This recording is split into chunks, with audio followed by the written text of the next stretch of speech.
Welcome to my YouTube channel. आपका हमारे YouTube channel में बहुत बहुत स्वागत है।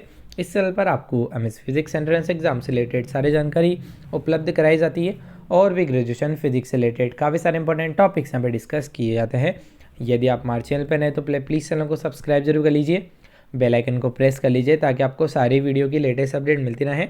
और यदि आपने हमारी प्रीवियस वीडियोस नहीं देखी है तो आप उन्हें पर आई बटन के द्वारा जाके देख सकते हैं। आज अपन इस वीडियो में डिस्कस करने वाले न्यूक्लियर फिजिक्स का एक इंपॉर्टेंट टॉपिक जिसका नाम है न्यूक्लियर मास।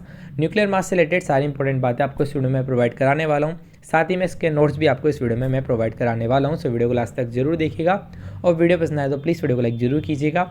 इससे पहले मैं न्यूक्लियर फिजिक्स से रिलेटेड काफ़ी इंपॉर्टेंट टॉपिक्स मेरे चैनल पर डिस्कस कर चुका हूँ, जिसकी प्लेलिस्ट की लिंक आपको डिस्क्रिप्शन में मिल जाएगी, आप उसे भी चेक कर सकते हैं।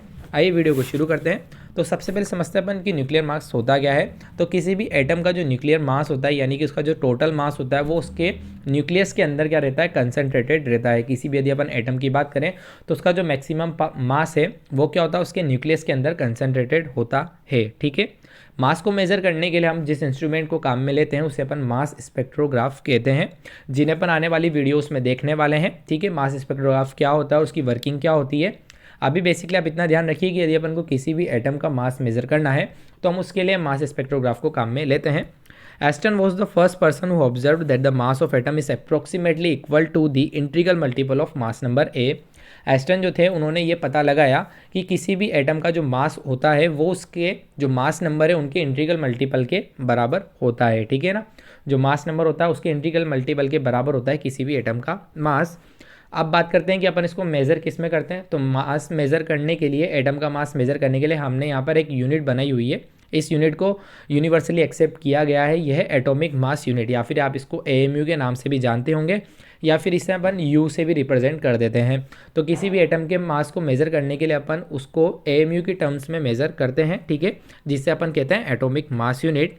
This unit of mass has been adopted in international conference held in 1961। इसे फर्स्टली एडोप्ट किया गया था इंटरनेशनल कॉन्फ्रेंस में इन 1961। तो ये भी आप ध्यान रखिएगा। अब बात करते हैं कि 1 एमयू किसके बराबर होता है। तो 1 एमयू हमारे पास बराबर होता है mass of carbon 12 atom divide by 12। ठीक है, ध्यान रखिएगा, इसका फॉर्मूला भी यही है।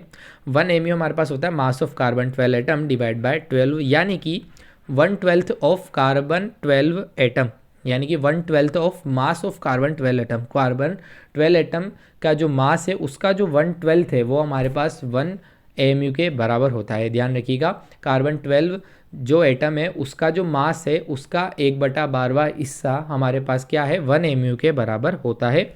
या फिर आप इस इक्वेशन को थोड़ा और फर्दर सोल्व करेंगे तो आप इसको इस प्रकार भी लिख सकते हैं।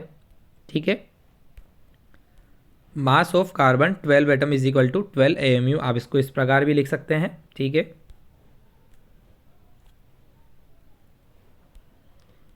आप इस प्रकार भी इसको लिख सकते हैं, mass of carbon 12 atom is equal to 12 AMU. अब बात अपन करते हैं कि अपन एमयू को केजी में किस प्रकार लिख सकते हैं, एमयू को केजी में अपन किस प्रकार कन्वर्ट कर सकते हैं। तो उसके लिए अपन को यहाँ पे एक कंसेप्ट याद रखना होगा।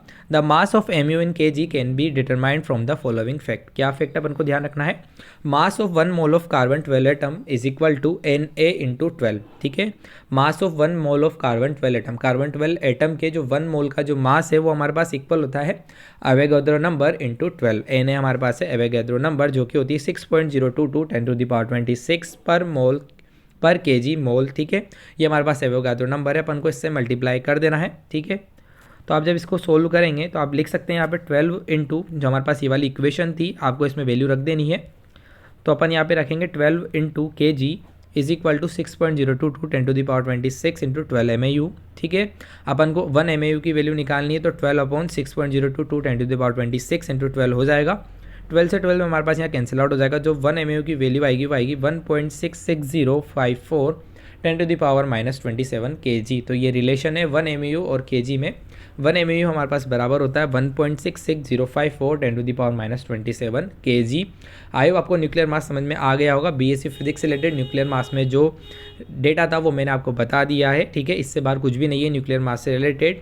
आने वाली वीडियोस में अपन मास स्पेक्ट्रोग्राफ देखेंगे कि इस प्रकार मास को मेजर किया जाता है किसी भी एटम के लिए, और मास स्पेक्ट्रोग्राफ क्या होता है और उसकी वर्किंग क्या होती है। यदि वीडियो पसंद आए तो प्लीज़ वीडियो को लाइक जरूर कीजिएगा और डिस्क्रिप्शन चेक करना मत भूलिएगा। Thanks for watching, please like से सब्सक्राइब माई यूट्यूब चैनल।